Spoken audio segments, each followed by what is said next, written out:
23वीं पुतली धर्मवती की कहानी। 23वीं पुतली, जिसका नाम धर्मवती था, ने राजा विक्रमादित्य की एक रोचक कथा सुनाई। एक दिन राजा विक्रमादित्य अपने दरबार में बैठे थे और दरबारियों से बातचीत कर रहे थे।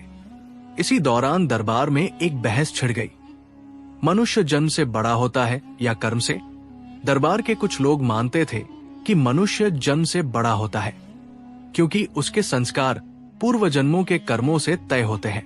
राजा का बेटा राजा बनता है और उसका व्यवहार भी राजाओं जैसा ही रहता है। वहीं कुछ दरबारियों का मानना था कि कर्म ही प्रधान है। अगर कोई अच्छे कुल में जन्म लेता है लेकिन गलत कर्म करता है तो वो सम्मान नहीं पाता। दोनों पक्ष अपने अपने तर्क दे रहे थे। पहला पक्ष कहता कि कमल कीचड़ में रहकर भी अपनी सुगंध नहीं खोता, गुलाब कांटों के बीच रहकर भी महकता है, और चंदन पर सांप लिपटे रहने के बावजूद वो विषैला नहीं होता। वहीं दूसरा पक्ष मानता था कि अगर किसी व्यक्ति के कर्म खराब है तो उसे समाज में सम्मान नहीं मिलेगा, चाहे वो किसी भी कुल में जन्मा हो। राजा विक्रमादित्य चुपचाप ये बहस सुन रहे थे। जब बहस बहुत आगे बढ़ गई तो उन्होंने इसे एक प्रत्यक्ष उदाहरण से साबित करने का फैसला किया। राजा ने आदेश दिया कि जंगल से एक शेर का नवजात शावक पकड़कर लाया जाए। जब शिकारी शावक को ले आए तो राजा ने उसे एक गडरिये को सौंप दिया और कहा कि वो इसे बकरियों के साथ पाले। गडरिये ने राजा के आदेश का पालन किया। शेर का बच्चा बकरियों के साथ बड़ा हुआ। वो दूध पीने लगा और बकरी के बच्चों के साथ खेलता। जब वे बड़े हुए और घास खाने लगे तो शावक ने भी घास खाना शुरू कर दिया। लेकिन जैसे जैसे वो बड़ा हुआ उसे घास खाने में रुचि नहीं रही। एक दिन राजा ने गडरिये से पूछा कि शेर का बच्चा कैसा है। गडरिये ने बताया, महाराज, ये तो एकदम बकरियों की तरह व्यवहार करता है, डरपोक और सीधा सादा। कुछ समय बाद राजा ने उसे खुले में छोड़ने का आदेश दिया।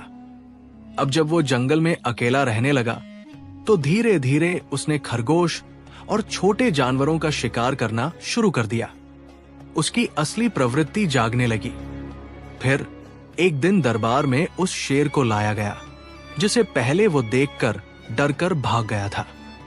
लेकिन इस बार जब उसने शेर की दहाड़ सुनी तो वो भी पूरे जोश से दहाड़ा। राजा विक्रमादित्य ने दरबारियों से कहा, इंसान में जन्मजात प्रवृत्तियां होती हैं, लेकिन वे तभी प्रकट होती हैं जब उन्हें सही अवसर मिलता है। शेर का बच्चा बकरियों के बीच रहा तो उसकी असली प्रवृत्ति दब गई, लेकिन जब उसे जंगल में खुला छोड़ा गया तो वो असली शेर बन गया। सभी दरबारी इस तर्क से सहमत हो गए, लेकिन एक मंत्री अब भी राजा की बातों से असहमत था।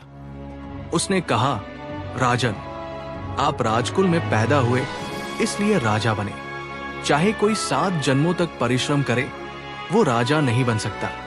राजा विक्रमादित्य मुस्कुराए और चुप रहे। कुछ समय बाद एक नाविक राजा के पास एक अनोखा लाल फूल लेकर आया। वो फूल बेहद सुंदर था। राजा ने अपने सैनिकों को आदेश दिया कि वे उस फूल के स्रोत का पता लगाएं। सैनिक नदी के किनारे किनारे बढ़ते गए। रास्ता कठिन था। कहीं नदी संकरी हो जाती तो कहीं चट्टानों से बहती। अंत में वे एक रहस्यमयी स्थान पर पहुंचे। वहां एक बड़ा पेड़ था और उस पर एक योगी जंजीरों से उल्टा लटका हुआ था। जंजीरों की रगड़ से उसके शरीर से खून टपक रहा था, और जैसे ही वो खून नदी में गिरता वो सुर्ख लाल फूलों में बदल जाता। पास में कुछ और साधु तपस्या कर रहे थे। सैनिकों ने ये सब देखा और वापस दरबार लौट आए। उन्होंने मंत्री को सब कुछ बताया। राजा विक्रमादित्य ने मंत्री से कहा, उस उल्टे लटके योगी को राजा समझो और पास में तपस्या कर रहे सन्यासियों को दरबारी। पूर्वजन्म के कर्म ही तय करते हैं कि कौन राजा बनेगा और कौन दरबारी। अब मंत्री को भी राजा की बात समझ आ गई। उसने स्वीकार किया कि मनुष्य का जन्म उसके पूर्व जन्मों के कर्मों का फल है। इस कहानी से हमें क्या सीख मिलती है? जन्म से कोई बड़ा नहीं होता, बल्कि उसके कर्म उसे बड़ा बनाते हैं। हर व्यक्ति में जन्मजात गुण होते हैं, लेकिन सही अवसर मिलने पर ही वे प्रकट होते हैं। पूर्वजन्म के कर्मों का प्रभाव हमारे जीवन पर पड़ता है, लेकिन वर्तमान के कर्म भी महत्वपूर्ण होते हैं। अगर आपको ये कहानी पसंद आई तो वीडियो को लाइक करें, कमेंट करें और हमारे चैनल को सब्सक्राइब करना न भूलें। धन्यवाद।